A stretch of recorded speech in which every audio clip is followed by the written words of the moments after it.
Coat Balwal jail की है। यहाँ पर दो गुटों में लड़ाई झगड़ा हुआ है और ये दोनों गुट जो हैं, जो दोनों लोग थे, कैदी थे, वो आरएस पुरा के रहने वाले थे। सत्य लिखेंगे,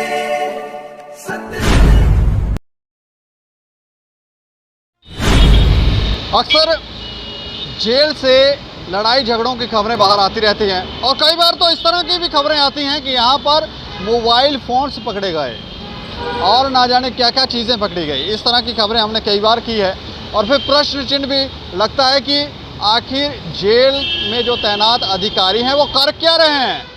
अब ये मैं खबर आपको सुनाने जा रहा हूँ। ये खबर कोट बलवाल जेल की है।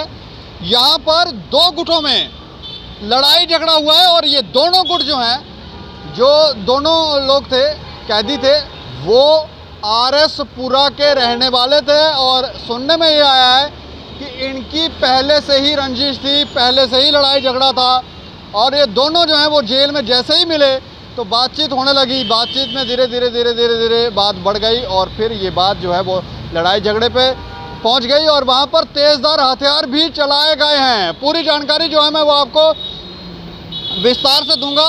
जो खबर हमारे पास है, जो जानकारियां हमें दी गई हैं, कोट बलवाल जेल में दो गुटों के बीच में कल यानी कि सोमवार को विवाद हो गया और जिसमें एक गुट ने दूसरे युवक पर हमला कर दिया। इस हमले में एक गंभीर रूप से घायल हो गया, काफ़ी जख्मी हो गया और उसे इलाज के लिए अस्पताल में भर्ती करवाया गया है।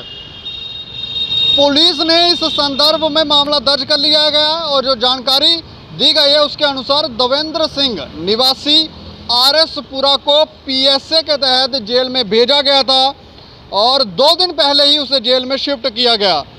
सोमवार को जेल के अंदर 2 ग्रुपों में विवाद हो गया और जिसके बाद देवेंद्र सिंह पर हमला किया गया और उस पर कोई तेज़धार हथियार था उनके पास जिससे उन्होंने हमला किया और जिसमें वो गंभीर रूप से घायल हो गया। जेल के स्टाफ ने इस मामले को शांत करवाया। उसके बाद उसे इलाज के लिए अस्पताल भेज दिया गया और उसका इलाज अब चल रहा है। बताया गया है कि जिन 2 ग्रुपों के बीच में विवाद हुआ है वो दोनों के दोनों जो हैं वो आरएस पुरा इलाके के हैं।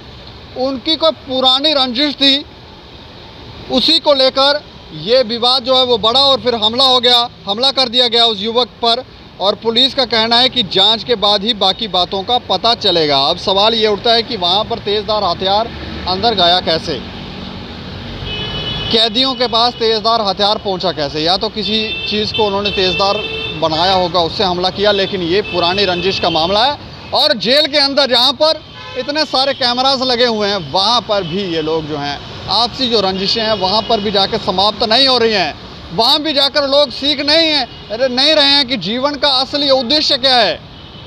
वहाँ भी जाके लड़ रहे हैं ज़मीनें और ना जाने क्या क्या की प्रॉपर्टियों को लेकर, ना जाने कौन कौन सी इन लोगों की लड़ाई है। लेकिन इस खबर के ऊपर आप लोग अपनी प्रतिक्रिया ज़रूर दें और देखते रहें दैनिक सवेरा समाचार। मुझे और मेरे सहयोगी को दें इजाज़त। नमस्कार।